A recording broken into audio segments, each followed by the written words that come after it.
অনেক এজেন্সি রয়েছে যারা আপনাকে DS-160 খুব সুন্দর করে ফিল আপ করে দেয় এবং ভিসা অফিসার আপনার DS-160 দেখার পরে খুবই পজিটিভ মাইন্ড নিয়ে সে ডিসাইড করে হয়তো আপনাকে ভিসাটা দিয়ে দেবে।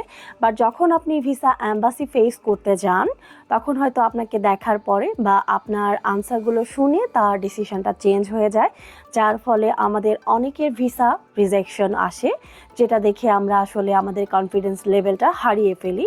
বাট আপনারা কি কখনো ভেবে দেখেছেন যে আপনাদের ভিসাটা কেন রিজেকশন আসে, বা আমরা কি কখনো ভেবে দেখেছি যে আমাদের ভিসা রিজেকশনের মূল কারণটা কোথায় এবং কিভাবে আমরা এর থেকে পরিত্রাণ পেতে পারি এবং কিভাবে আমরা প্রিপারেশন নিলে বা কি কাজ করলে আমাদের ভিসা রিজেকশন থেকে আমরা পরিত্রাণ পেয়ে ভিসার জন্য গ্রান্টেড হতে পারি। আমি সাবরিনা ইন্টারলেস ইউকে লিমিটেডের পক্ষ থেকে আজকে আপনাদের জন্য নিয়ে এসেছি কিছু ভিসা ইন্টারভিউ টিপস, যার মাধ্যমে আপনারা জানতে পারবেন কিভাবে ইউএস অ্যাম্বাসিতে ভিসা ইন্টারভিউ ফেস করতে হয় এবং কিভাবে ভিসা ইন্টারভিউর আগে আপনার DS-160টি ফিল আপ করতে হবে। সো আশা করি আপনারা আমাদের সাথে ভিডিওটি মনোযোগ সহকারে শুনবেন এবং ভিডিওটির মাধ্যমে আপনাদের কিছু সহযোগিতা হবে। আপনারা সামনে যারা হচ্ছে ইউএস অ্যাম্বাসিতে ইন্টারভিউর জন্য দাঁড়াবেন তারা কিছু হলেও উপকারিতা পাবেন। প্রথমেই আসি, DS-160 কি? DS-160 হচ্ছে একটা ফর্ম, যেটা হচ্ছে সবচেয়ে ইম্পর্টেন্ট জিনিস আপনার ভিসা ইন্টারভিউর জন্য। DS-160 ছাড়া আপনি হচ্ছে ভিসা ইন্টারভিউ ফেস করতে পারবেন না, আপনি ইন্টারভিউর জন্য অ্যাম্বাসি অ্যাপয়েন্টমেন্টই নিতে পারবেন না। আর DS-160 ফিল আপ করতে হয় কখন? DS-160 ফিল আপ করতে হয় আপনি যখন সার্ভিস ফি দিয়ে দেবেন, তারপরেই হচ্ছে DS-160 ফিল আপ করতে হয়।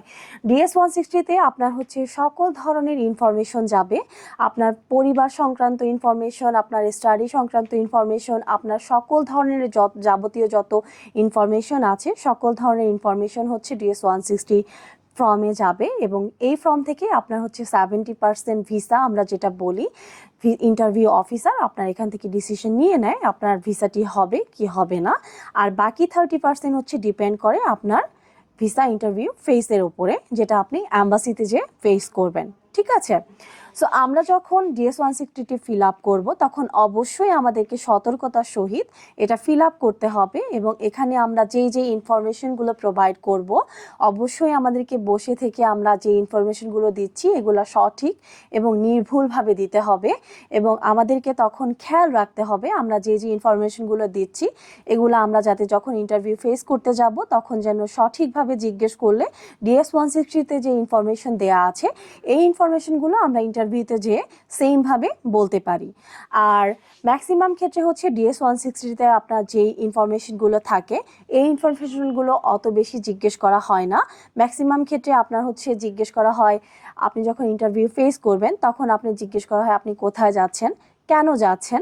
যদি আমি স্টুডেন্ট ভিসা যাই তখন আমাকে ম্যাক্সিমাম ক্ষেত্রে জিজ্ঞেস করবে আপনি কোন ইউনিভার্সিটিতে যাচ্ছেন, আপনি কোন কোর্সে যাচ্ছেন, আপনার কোর্সের কোন ইনটেকে যাচ্ছেন, আপনার ক্রেডিট কয়টা, আপনার টিউশন ফি কত, আপনি যদি কোনো স্কলারশিপ গেইন করেন আপনার স্কলারশিপ কত, দেন হচ্ছে আপনি কি ডরমেটরিতে থাকছেন নাকি আপনি বাইরে থাকছেন, আপনি কি ওখানে যে জব করবেন কি না, আপনার স্পন্সরশিপ কে দিচ্ছে বা আপনার স্পন্সর যে হচ্ছেন সে কি করছে।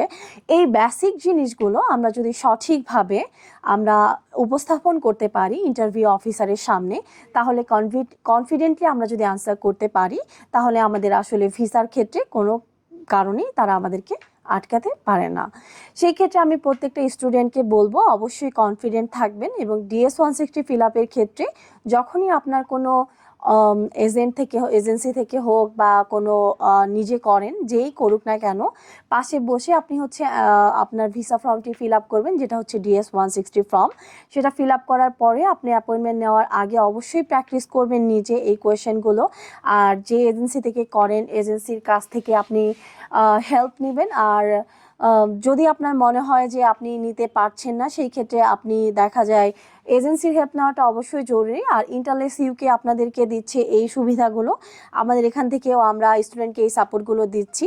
এখানে যদি কেউ ভিসা ইন্টারভিউর জন্য প্রিপারেশন নিতে চায়, সেক্ষেত্রে আমরা ইন্টারভিউর আগে 10 থেকে 15 দিনের মতো এখানে মক টেস্ট অফার করছি, যার ফলে হচ্ছে কি স্টুডেন্ট এখান থেকে প্রিপারেশন ফুললি নিয়ে তারপরে হচ্ছে ভিসা ইন্টারভিউ ফেস করতে যাচ্ছে, যার ফলে তার কাছে মনেই হবে না সে মানে অ্যাম্বাসিতে যে ইন্টারভিউ দিচ্ছে নাকি আমাদের অফিস থেকে ইন্টারভিউ দিচ্ছে। সো এটা হচ্ছে আমাদের এখান থেকে একটা পজিটিভিটি। আমি আজকে খুব বেশি বড় আলোচনা করব না, বাট আমি স্টুডেন্টকে রিকোয়েস্ট করব অবশ্যই মাথায় রাখবেন আপনার DS-160 ইনফরমেশন এবং আপনার একাডেমিক ইনফরমেশন, আর আপনি যে ইউনিভার্সিটিতে যাচ্ছেন স্পন্সর ইনফরমেশন, আর আপনি মুখে যে ইনফরমেশন দিচ্ছেন ভিসা অফিসারকে, অবশ্যই যেন এই 4টা ইনফরমেশন অ্যাকর্ডিং একসাথে করে একরকম হয়, যেন আপনার কথায় এবং আপনার ইনফরমেশনে কোনো ভুল না থাকে। তবে আপনার ভিসা সাকসেস রেশিওটা খুব বেশি ভালো হবে এবং আপনি অবশ্যই ভিসা পাওয়ার ক্ষেত্রে দেখা যায় 100% না হলেও 98% অবশ্যই সিউরিটি থাকবে। বাকি তো অবশ্যই আমি বলবো লাকের একটা ব্যাপার আছে। বাট এইরকম যদি আমরা ভালোভাবে প্রিপারেশন নিয়ে কনফিডেন্টলি আনসার করতে পারি, তাহলে আমাদের visa most of the time আসলে আটকায় না। ভিসাটা আসলে কনফিডেন্টের উপরেই বেশিরভাগ ডিপেন্ড করে। সো আমাদের আজকের আলোচনা এতটুকুই DS-160 নিয়ে। বিস্তারিত আলোচনা জানতে হলে অবশ্যই আমাদের অফিস ভিজিট করবেন। আমাদের অফিস অ্যাড্রেস হচ্ছে Uttara sector 3, road number 4, house number 16, lift 3। আর লোকেশন হচ্ছে রাজলক্ষ্মীর ঠিক পেছনে। এবং আপনি যদি অফিস ভিজিট করতে চান, আমাদের অফিস টাইম হচ্ছে সকাল 10টা থেকে সন্ধ্যা 6টা পর্যন্ত। আর আপনি অফিসে যদি অ্যাপয়েন্টমেন্ট নিতে চান, আমাদের নিচে দেওয়া নাম্বারে যোগাযোগ করতে পারেন। সবাইকে সাথে থাকার জন্য ধন্যবাদ।